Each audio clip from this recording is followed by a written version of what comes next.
The morning after my husband's funeral, I sat beside the phone and waited for my son to call. He had called every morning for 12 years. Sometimes it was only for 5 minutes. Sometimes he complained about work, told me what he had eaten, or asked whether I had remembered to take something out of the freezer for Sunday dinner.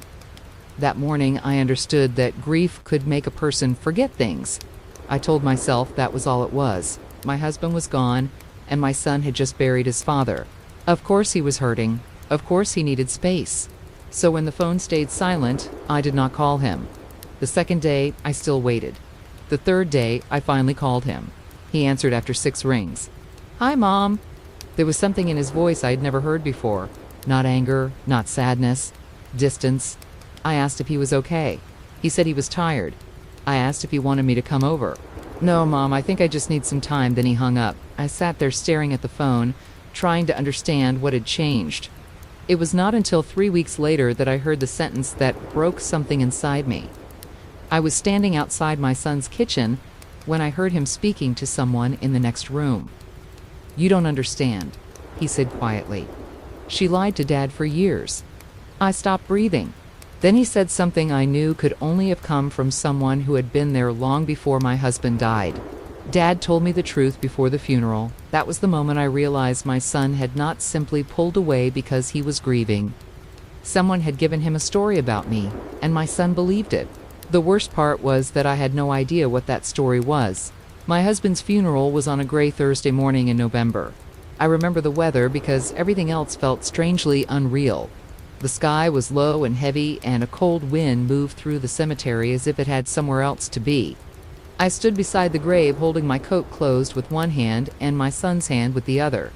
At least, I thought I was holding his hand. When I looked down, he had already pulled away. I told myself it was because he was shaking.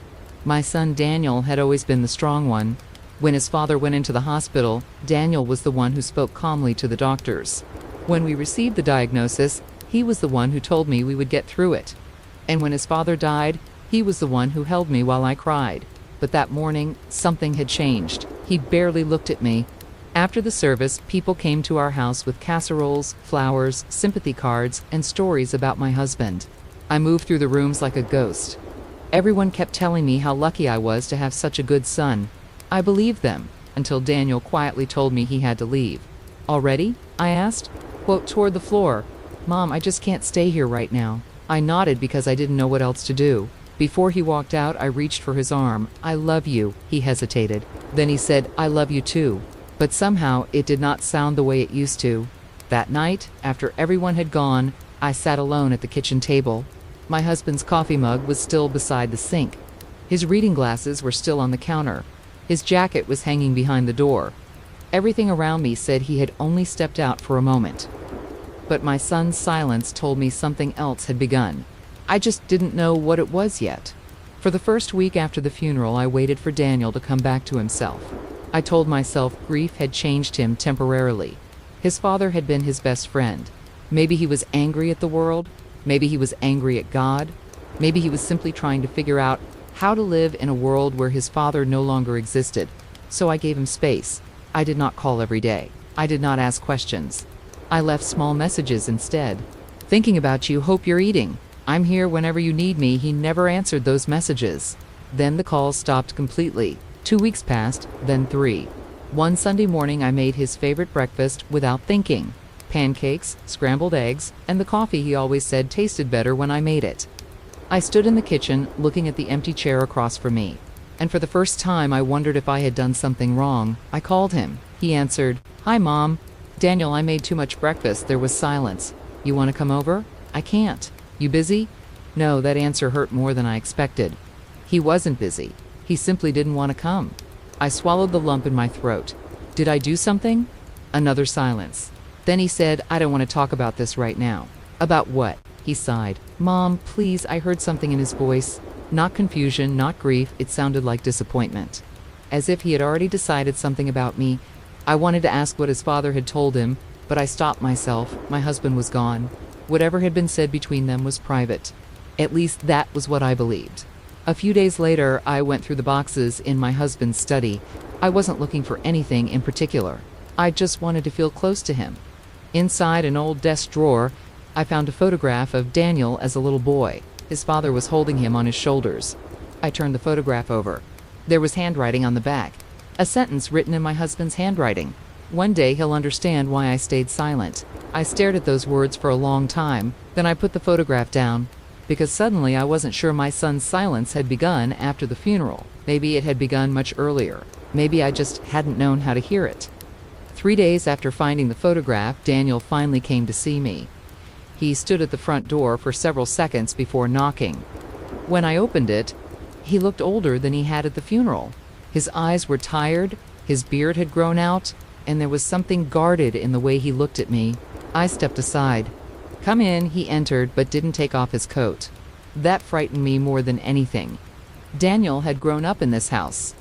He never knocked when he was younger. He would walk through the door shouting, "Mom, I'm home," and head straight for the refrigerator. Now he stood in my hallway like a stranger visiting someone else's home. "Would you like some coffee?" I asked. "No, thank you." I nodded. We sat across from each other in the living room. For almost a minute, neither of us spoke. Then Daniel looked at me. "Mom, Dad told me something before he died." My heart began pounding. "What did he tell you?" He looked away. "That you knew what?" "That he wanted to leave you." I stared at him. "I don't understand," he said. "You knew he was unhappy for years." I felt the air leave my chest. "Daniel, your father never told me he wanted to leave. He said you wouldn't let him." I shook my head. "That isn't true. He said you threatened to destroy the family if he ever left." I couldn't speak. I remembered arguments with my husband. There had been difficult years. There had been things we both regretted. But I had never threatened him. Never. "Your father and I had problems," I finally said. "Every marriage does, but he said you lied to me about them." "I never lied to you." Daniel looked at me with tears in his eyes. "Then why didn't he tell me the truth until he was dying?" I had no answer, because I didn't know what truth he meant. Daniel stood. "I love Dad." "I know. And I don't know what to believe anymore." He walked toward the door. Before leaving, he turned around. "There's something else." My stomach tightened. "What?" "He told me there was a reason you never wanted me to know about his first marriage." I froze. "My husband's first marriage?" Daniel nodded. "He said you were afraid I'd find out who you really were." Then he left. But before his car disappeared around the corner, I noticed something. A man I didn't recognize was parked across the street. He watched Daniel leave. Then he watched me close the door. I had never seen him before. But something about the way he sat there told me he had not arrived by accident. I remained standing by the door long after both cars had gone. For 29 years, I had believed my husband and I had built our marriage on difficult truths and imperfect forgiveness. Now I was beginning to wonder whether someone had been rewriting our entire history while I was still living inside it. I didn't sleep that night. Daniel's words kept repeating in my mind. "You were afraid I'd find out who you really were." The next morning, I called my husband's oldest friend, Robert. He had known us since before our wedding. If anyone knew about my husband's first marriage, it was him. Robert agreed to meet me that afternoon. But when I arrived at the cafe, I saw Daniel sitting at a table near the window. He wasn't alone. A woman sat across from him. I recognized her immediately.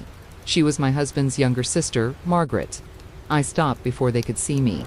Margaret was speaking quietly. "Your father didn't tell your mother everything." Daniel leaned forward. "What did he leave out?" Margaret looked around before answering. "He wasn't planning to leave your mother." Daniel frowned. "Then why did he tell me she stopped him?" "Because he was scared of Mom." Margaret shook her head. "No." I pressed myself against the wall outside the cafe. My hands had started trembling. Daniel asked, "Then what was he scared of?" Margaret lowered her voice. "He was afraid you'd hate him if you knew what really happened." Daniel stared at her. "What happened?" Margaret looked toward the window. Then she said something that made my heart stop. "Your father wasn't talking about your mother." Daniel sat completely still. Then who was he talking about? Margaret didn't answer immediately. Instead, she reached into her purse and placed an envelope on the table. "This was meant for you." Daniel picked it up. "Why didn't you give it to me before?" "Because your father asked me not to." I stepped away from the wall. I knew I shouldn't listen anymore. But before I could leave, Daniel opened the envelope. His face changed as he read the first page. Then he whispered, "Oh my God." Margaret covered her mouth. And for the first time since my husband died, I understood something. Whatever my son had been told about me was not the whole story. There was another secret, and my husband had taken part of it with him to his grave. I waited until Daniel left the cafe before approaching Margaret. She looked startled when she saw me. "You heard us, I heard enough." Margaret looked down at the envelope. "I should have told you years ago." "Told me what?" She took a slow breath. "Your husband was trying to protect you from what?" "From the truth about his first marriage." I felt my stomach tighten. Margaret explained that my husband's first wife had discovered he had been hiding a serious financial problem from her. They separated, but before the divorce was finalized, she threatened to expose him. My husband was terrified. Not because he had done something unforgivable, but because he was ashamed of what his mistakes had done to the people around him. Years later, when Daniel was old enough to understand, my husband told him a different version. He said his first marriage had ended because his wife had betrayed him. And when Daniel asked why he had never told me, his father apparently said I already knew enough to hate him if I learned everything. I stared at Margaret. "So, he made Daniel believe." I knew. She nodded. "And Daniel thought you were helping him hide it." I closed my eyes. Suddenly, all those strange accusations made sense. My son hadn't stopped loving me. He had been grieving while believing I had betrayed him, but there was one thing I still couldn't understand. Why would my husband tell Daniel that I stopped him from leaving me? Margaret looked at me sadly. "Because Daniel wasn't supposed to know about the money." "What money?" She hesitated. Then she said quietly, "Your husband borrowed it from someone connected to his first marriage." My heart sank. "Who?" Margaret looked toward the street. "That's what was in the envelope." I realized then that whatever Daniel had just read had changed everything. The question was no longer what my husband had hidden from me. It was why he had allowed our son to believe the worst about his own mother. I went home and opened the box where I kept every letter my husband had ever written to me. I searched through 29 years of birthdays, anniversaries, hospital visits, and ordinary little notes. Then I found a name I had almost forgotten: Eleanor. She was my husband's first wife's sister. Years ago, she had visited us once. I remembered her being polite but distant. I had never understood why. The next morning, I called Margaret. "Do you know where Eleanor is?" There was a long pause. "She lives 2 hours away." I didn't sleep that night either. I sat with the question of whether to go at all. Whatever Eleanor knew had been hidden for 29 years. Part of me wondered whether some things were better left where they had been placed. But another part of me knew I could not continue living inside a story someone else had written. I drove there the following morning. When Eleanor opened the door, she looked at me for several seconds. She didn't speak right away. She looked toward the street, then back at me, the way someone does when they are deciding whether the moment they have dreaded has finally arrived. "I wondered if you would ever come," she said. "How long have you known I might?" She stepped aside without answering. Inside, she made tea without being asked. We sat across from each other at a small table by the window. She wrapped her hands around her cup and stared into it for a long moment. "I've been keeping this for 29 years, she said finally. "And I still don't know if telling you is the right thing. Then why are you going to?" She looked up. "Because your son is paying for someone else's silence." Then she began to talk. She told me my husband had borrowed money from her family during his first marriage. He promised to repay it. He never did. But the debt wasn't what destroyed the marriage. It was what happened afterward. My sister found out he had used some of that money to help you. I stared at her. "Help me? You were pregnant with Daniel." I felt my knees weaken. Eleanor explained that my husband had borrowed the money before our marriage because he wanted to pay for my medical care. He had never told me because he was ashamed. His first wife discovered it after their separation and believed he had chosen me over her. Years later, she told Eleanor that she wanted Daniel to know his father had sacrificed everything for me, but my husband refused. He didn't want our son growing up believing his mother had caused his parents suffering. So he told Daniel a lie. He made it sound as if I had manipulated him. I sat silently. "My husband protected me by making me look guilty." Eleanor nodded. "And after he died, I thought Daniel should know." "Then why did he tell him before the funeral?" She looked away. "Because someone else contacted him first." "Who?" Eleanor's expression changed. "The person who had been reminding your husband about the debt for years." My heart dropped. "Who was that?" She looked directly at me. "His first wife's son." And suddenly I understood why this secret had waited 29 years to come back. Daniel came to my house the next evening. He didn't knock. He stood outside until I opened the door. For a moment, neither of us said anything. Then he looked at me and asked the question I had been dreading. "Mom, did Dad borrow money because of you?" I nodded slowly. "Yes." His face tightened. "Why didn't you ever tell me?" "Because your father didn't want you to know. But he made me believe you ruined his first marriage." I know. Daniel looked down. I believed him. I know that too. He walked into the living room and sat in the same chair where he had sat as a child whenever he was sick, and he pulled the envelope from his coat. I read everything. Inside were copies of old letters between his father and Eleanor. They explained the debt, the medical bills, and the years of silence. But there was one letter Daniel couldn't understand. It was written shortly before his father died. Daniel handed it to me. "Why did Dad write this?" I read the first line. "If my son ever learns the truth, tell him his mother was never the reason I stayed." My eyes filled with tears. Daniel whispered, "Then why did you let me hate you?" I looked at him. "I didn't know you hated me. I stopped calling you because I thought you had lied to both of us." "I never lied to you, Daniel." He covered his face with both hands. For the first time since the funeral, I saw my little boy again. Not the angry man who had walked away from me, just my son. "I should have asked you," he said. "Yes, I should have listened, yes." He looked at me through his tears. "Can you forgive me?" I reached across the space between us. "There is nothing to forgive that we can't heal." He took my hand. But neither of us pretended everything was fixed. Too many years had been shaped by one man's silence, and too much pain had grown from a story that should never have been told. Daniel squeezed my hand. Then he asked the question I had been waiting weeks to hear. "Mom, will you tell me what really happened?" I nodded. And for the first time, I knew we were finally ready to face the truth together. Daniel stayed that evening. We sat at the kitchen table where his father and I had shared thousands of meals. I told him everything I remembered. I told him about the medical bills, the debt, his father's fear, and the promise he made that Daniel would never carry the burden of his mistakes. Daniel listened without interrupting. When I finished, he looked at the old photograph of his father holding him as a child. "So Dad lied to protect you," he thought he was. Daniel nodded slowly. "But he also lied to me, yes. Neither of us tried to defend him.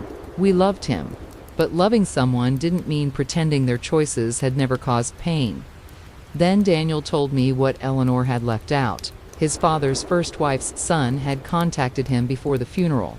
He had shown Daniel only the letters that made me look guilty. He never showed him the letter explaining why the money had been borrowed. He wanted Daniel angry, and Daniel had been grieving enough to believe him. Then Daniel described the man. I recognized the description immediately. He was the man I had seen parked across the street after Daniel left my house. He had been watching, waiting to see whether his story had landed. "Why would he do that?" I asked. Daniel looked at me. He said my father destroyed his family. I understood then. The man wasn't trying to expose the truth. He was trying to make someone else carry his anger. Daniel reached across the table. "I should have come to you first. I wish you had. I was so angry, I know." He looked toward the empty chair where his father used to sit. "I don't know how to forgive Dad yet." "You don't have to do it today." Daniel squeezed my hand. "And I don't know how to forgive myself." I smiled through my tears.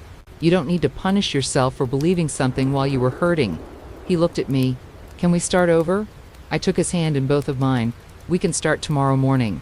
He laughed quietly. "Breakfast? Pancakes?" For the first time in weeks, my son smiled. The truth hadn't erased what happened. It hadn't brought his father back, and it couldn't return the weeks we had lost.